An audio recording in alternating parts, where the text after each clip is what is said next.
Hello and welcome on this absolutely beautiful sunny day. When you're watching this, it's probably snowing, but anyway, it doesn't matter. I'm here with the absolutely fantastic Claudia Carroll. Welcome to the Eason sofa. Thank you, and thank you for having the book. Look at this product placement. It's everywhere. It's everywhere. Yeah, it's just amazing. And do you know what I really particularly like, Dave? That the cushions behind us match. We never stop planning in this place. We are just. You've been signing books all morning, and look, I have the ink-stained hands to prove it. She didn't wash her hands, basically. She didn't wash her hands, just covering up. Just released, coming out. Yes, coming out on the 23rd of March. And it's very absolutely our little secret. Can you give us a quick? No, I noticed it's not your normal fare. It's slightly. Claudia goes dark. Claudia's gone a bit darker. Can you try to give us a brief insight? Yes. Did you ever have a user in your life? Did you ever have just somebody in your life that just they take and they take and they take and they just don't know when to stop? Do you ever have that? And I think Irish people, we tend to be a nation of givers. Yeah. And nobody ever wants to be thought of as the meanie, tight arse. I shouldn't say that on camera, it's too late. Meanie at the restaurant who just the bill arrives and they disappear to the loo. Yeah. You know, or they say let's split it, even though they had steak and duck. Yes, exactly. Yes, and Chateaubriand. Yeah. And you had fizzy water. Yeah. Anyway. You come onto that pretty quickly, but one of the big touchstones of mine for this book was the Bette Davis movie, the old 1950s movie, All About Eve, which is just, and I thought it really interested me to have the idea of a character who, for no other reason than out of the goodness of her heart, sets out to do a good turn for a young one. And so my central character, Sarah, is a lawyer, and it's quite a misogynistic profession in a lot of ways. And she's quite senior now, she's in her late 40s and she's got a teenage daughter who's acting out, her marriage is broken up, life isn't so good. And she just comes across this much younger woman. They meet by chance, who is newly qualified. And the younger woman spins her a sob story, her name is Lauren. And my older character, Sarah, thinks, okay, well, why not? And no one helped me when I was starting out, so why don't I just, who was it who said there's a special place in hell for women who don't help each other? And she thinks, let's just do this young one a good turn. And that's what she sets out to do, just with no other motivation. But Lauren, when she starts, she gets quite a lowly job in Sarah's company, but works her way up and up and up and up, and is, like a lot of people who are users, who is very charming and lovely and inveigles her way into people's lives. And all of a sudden she becomes indispensable to you, and then all of a sudden she's taking over.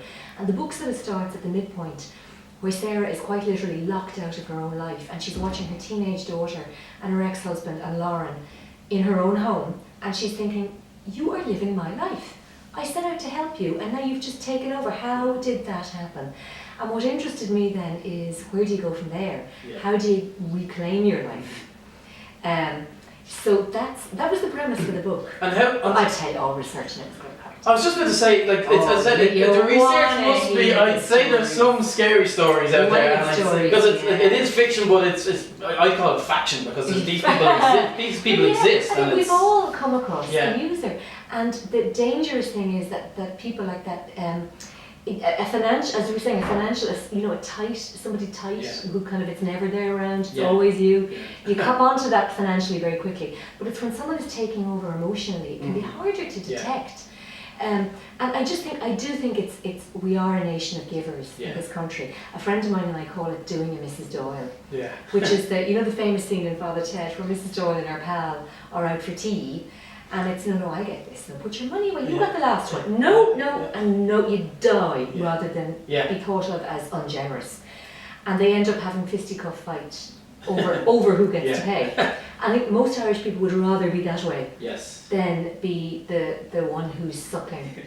So the weird thing is the research, but you're saying it's fascinating, but how do you even go about that? What? Oh, that is the best laugh. Research is the best. It's the best part of anyone's job, if you ask me, because the stories you hear, and I'm always saying it, and I will go to my grave saying it. Real life trumps any fiction that you could possibly invent. Yes. Time and again. I mean, some of the stories that you hear, I think that is the most astonishing story, but I couldn't put it in a book because nobody would believe it. Critics, readers would say, as if. It's astonishing. You are making it up. But I would ask people about users, and I was absolutely flabbergasted at at people who said, yeah, you know, people who they let kind of, you know, said, come and stay the night, and we're still there 2 years later. And the Irish thing is kind of dropping hints, do you not think? Yeah, as opposed to get out. I think, look, flats to let, small lads. And sometimes with people who are like Lauren in my book, who are that thick-skinned, you just have to come down a ton of bricks, because they do it to you. Yeah, no, absolutely. So yeah, kind of a darker book than I. Definitely, I said I was. and I think look out for Laurens. I think there are Laurens. I always look out.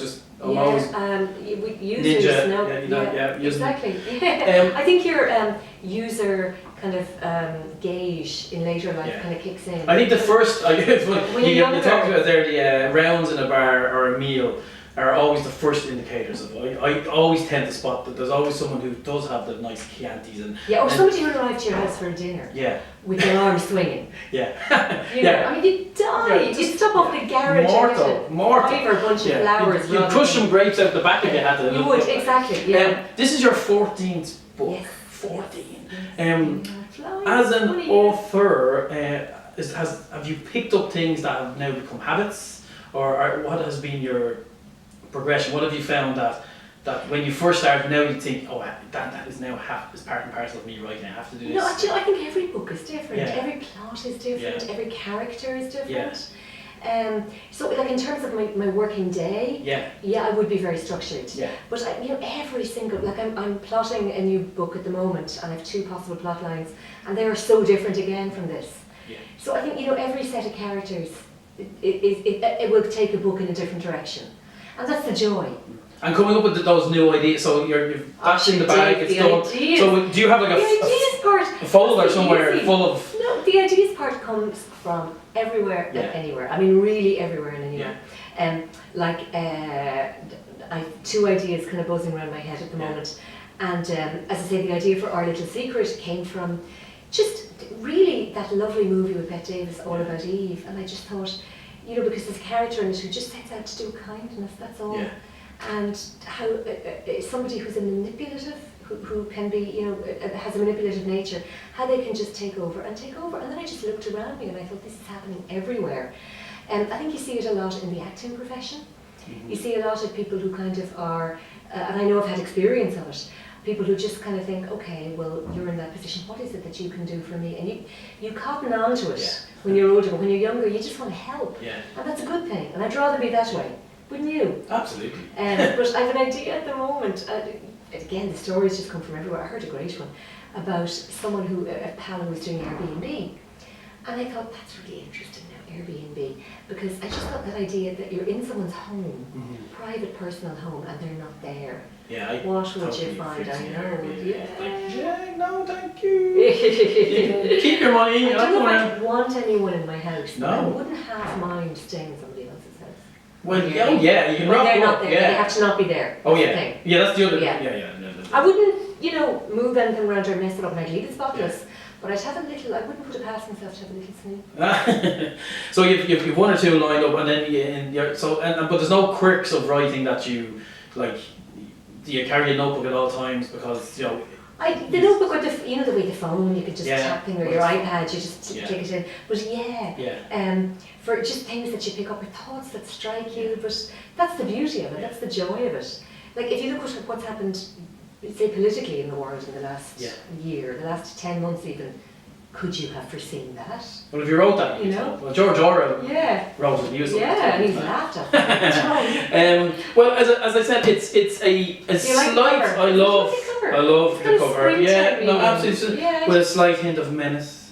Because I love the fact that it's a slight deviation from where you would normally be, and it's that kind of slightly darker thing, and it's going to do absolutely fantastic. Well, I think it's always great to write an anti-heroine. Anti-heroine, because it's like the Frank Underwood character. Has the cards. You kind of, you dislike them. And we've spent about 20 minutes off scene talking about our obsession with all things. And we switched things. House of Cards. No, we didn't. Not much talk about. Our Little Secret is now available in store and online. Thank you to everybody at Eason's for this amazing display. And thank you to everybody out there in Out There Land. It's been great talking. Thank you, readers everywhere. And good luck with this, and good luck with getting rid of all the users in your life. Yeah, listen, I had a significant birthday recently, and I think at my age, you just, that's the day, I suppose, you think you can spot them a mile off, but can you? Oh, no, it's too late, they're in your house. Anyway, thank you very much, and good luck with everything in the future. Thank you.